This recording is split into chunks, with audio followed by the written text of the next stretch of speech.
I was forced to have an exorcism to cure my depression. When Gayatri Ramprasad was 26 years old, she underwent an exorcism. The reason why: she had depression and anxiety. My in-laws are extremely religious and very superstitious, so they invited a priest to come home to exorcise the demons in me, says Gayatri.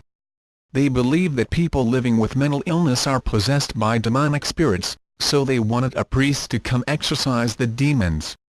During the exorcism, which occurred in India, the priest performing that ancient demon removal ritual sexually molested Gayatri. I did not tell anyone, because here was a man of God, she says. And here I was, a diagnosed crazy woman. Or so I thought at that point in my life.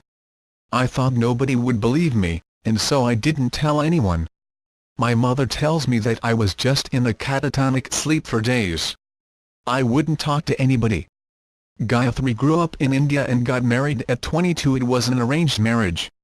She and her husband moved to Oregon the following year, but her depression and anxiety continued to be an issue for her, which is why she returned to India 4 years later. Looking back, Gayatri, who's now 56, remembers being as young as 18 and having panic attacks. I knew that there was something horribly different and wrong with me, she tells WOMENSHEALTHMAG.com.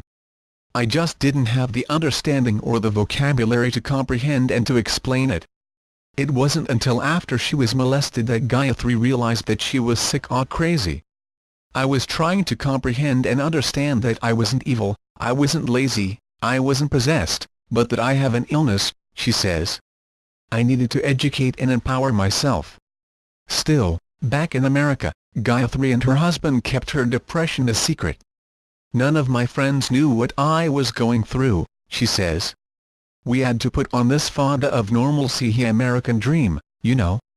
Her husband, who have now been married for 33 years, didn't quite understand her symptoms back then, either. There was an incredible amount of chaos and confusion, and shame and blame, says Gayatri. Once we started to educate ourselves about mental health issues as part of the human experience that needed compassion and care and love and support, he has been a tremendous support to me. 2 years after the ill-fated exorcism, she was taken into an isolation cell in a psychiatric hospital in Portland. I was terrified of checking myself into a psychiatric ward because of all these stories I had heard and seen through the media, says Gayatri. But I thought I had no other choice. Gayatri connected with the other patients while she was in the hospital. It was there for the first time that I actually had the opportunity to meet other people struggling with mental health issues, she says. They're among the so-called lunatics of the world. But I found love and acceptance that I had never found outside in the world of so-called normals. While there, she had a miscarriage, but credits the nurses with helping her find new ways to heal. The nurses there helped me discover the strength within myself to recover, and to heal, and to mourn, she says. It is there in the midst all of our collective struggles that I found the fierce strength and determination, not just to rise again, and to fight to restore my own dignity, but the dignity of others like me around the world. As far as treatment goes, Gayatri says medications have never helped her.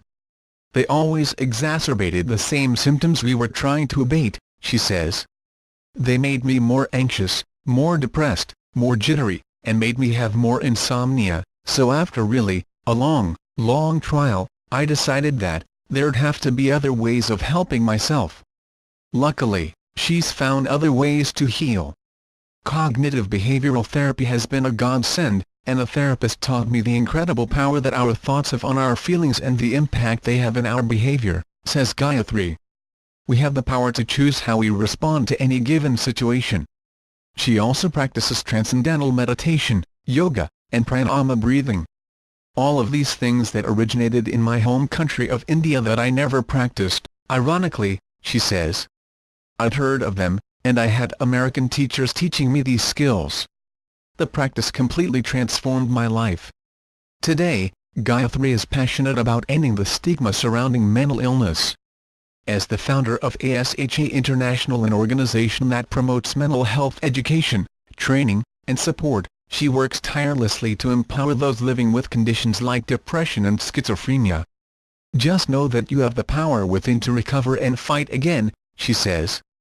Gayatri Ramprasad is the author of Shadows in the Sun, Healing from Depression and Finding the Light Within, a memoir about living with depression and anxiety and how mental illness is regarded in both America and India.